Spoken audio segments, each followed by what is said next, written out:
सबसे पहले तो DSSB OT assistant post code 12/25 में शॉर्टलिस्टेड हुए सभी कैंडिडेट को बहुत-बहुत बधाई।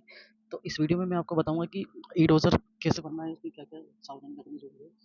ई डोजर भरना एक बहुत ही इंपॉर्टेंट प्रोसेस है डीएसएसबी सिलेक्शन प्रोसेस के लिए। इसमें एक छोटी सी भी मिस्टेक आपको बहुत भारी पड़ सकती है, इसलिए वीडियो में मैं स्टेप बाय स्टेप आपको सारी चीज़ें बताऊंगा, तो आप उसको ध्यान से देखें।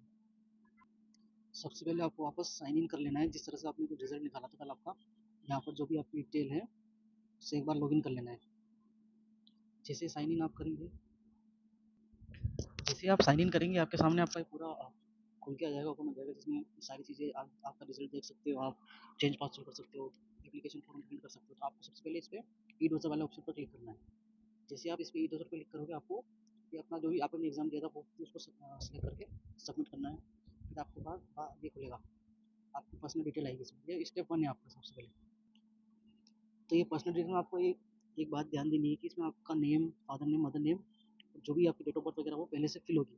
आप इसको चेंज नहीं कर सकते, सिर्फ आप चेंज कर सकते हैं आप करस्पॉन्डिंग एड्रेस, पिन कोड, ये 2 चीज़ें आप चेंज कर सकते हैं। इसके अलावा आप और कोई चीज़ चेंज नहीं कर सकते। तो आपको यहाँ से सेव एंड नेक्स्ट पर क्लिक करना है।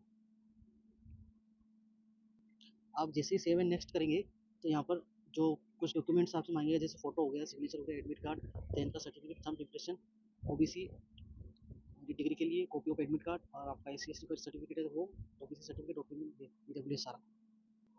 आप यहाँ पर ध्यान रखें, जो भी इन्होंने साइज़ मांगी है, जो भी डायमेंशन इन्होंने मांगा है, वो आप पहले से सेट करके रख लें। आपके फ़ोन में एक अलग फ़ोल्डर बना लें, जैसे फ़ोटो, सिग्नेचर, एडमिट कार्ड, आधार कार्ड, सॉरी आधार कार्ड इन्होंने ऑप्शनल रखा है, लेकिन मेरे हिसाब से आप डाल दें। टेंथ का सर्टिफिकेट, थंब इम्प्रेशन,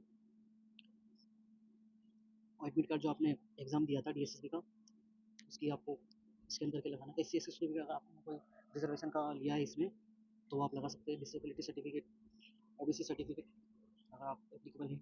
उसके बाद यहाँ से आपको नेक्स्ट कर देना है। जैसे ही आप नेक्स्ट करेंगे, तो आपने अगर कोई सर्टिफिकेट लगाया है तो उसकी डिटेल आ जाएगी यहाँ पर।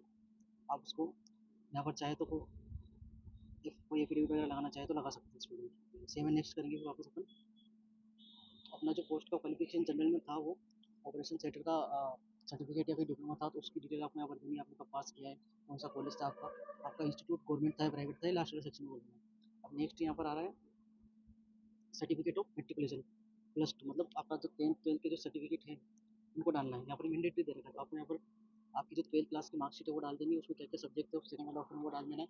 आपके कितने मार्क्स का पेपर था वो डाल देना है, और आपने ऑब्टेन कितने किए वो डाल देना है। जैसे यहाँ पर सब्जेक्ट मैंने लिख रखा है physics, chemistry, mathematics, Hindi, English compulsory था, 500 नंबर का पेपर था, 321 आए थे, वो दिमाग से पास। आपको वापस वापस 12th का एक जगह सर्टिफिकेट डालना है, एक जगह मार्कशीट डालनी है, दोनों मैंडेटरी। सेम चीज़ें दोनों में लिखनी है, आपके कितने मार्क्स आए, कितने क्या आए, कितने पास हुए हैं, लिखनी है। फिर आपको यहाँ पर अपना डिप्लोमा डिग्री जो भी ऑपरेशन थिएटर का आपने लगाया था वो लगाना है यहाँ पर। उसमें आपके जो डिप्लोमा में सेमेस्टर वाइज या फिर ईयर वाइज जितने भी 2 साल का डिप्लोमा था, तो फर्स्ट ईयर सेकंड ईयर की मार्कशीट, और अगर आपके पास रजिस्ट्रेशन है तो रजिस्ट्रेशन, डिप्लोमा का सर्टिफिकेट, डिप्लोमा का सर्टिफिकेट, ये तीनों चारों चीज़ें एक साथ एक ही पीडीएफ बनाकर इसमें डाल देनी है। और दोनों सालों में जितने भी आपका मार्क्स था, मैक्सिमम मार्क्स को आप काउंट कर लेना है, तो दोनों सालों में आपके कितने आए वो यहाँ पर लिख देने, और रिमार्क में आपको पास कर देना है। 4th नंबर पे है एडमिट कार्ड, जो आपने एग्जाम दिया था डीएसएसबी का, जिस पर सेंटर पर आप सेंटर वालों ने जिस पर साइन किए थे, उसकी एक स्कैन कॉपी यहाँ पर लगानी है। और अगर एनी अदर को डॉक्यूमेंट आप देना चाहें तो आप यहाँ पर दे सकते हैं। तो यहाँ पर नेक्स्ट कर देंगे।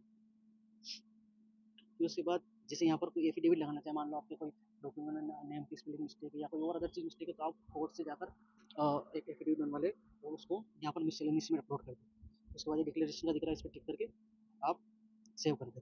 तो ये पूरा ओटी असिस्टेंट के लिए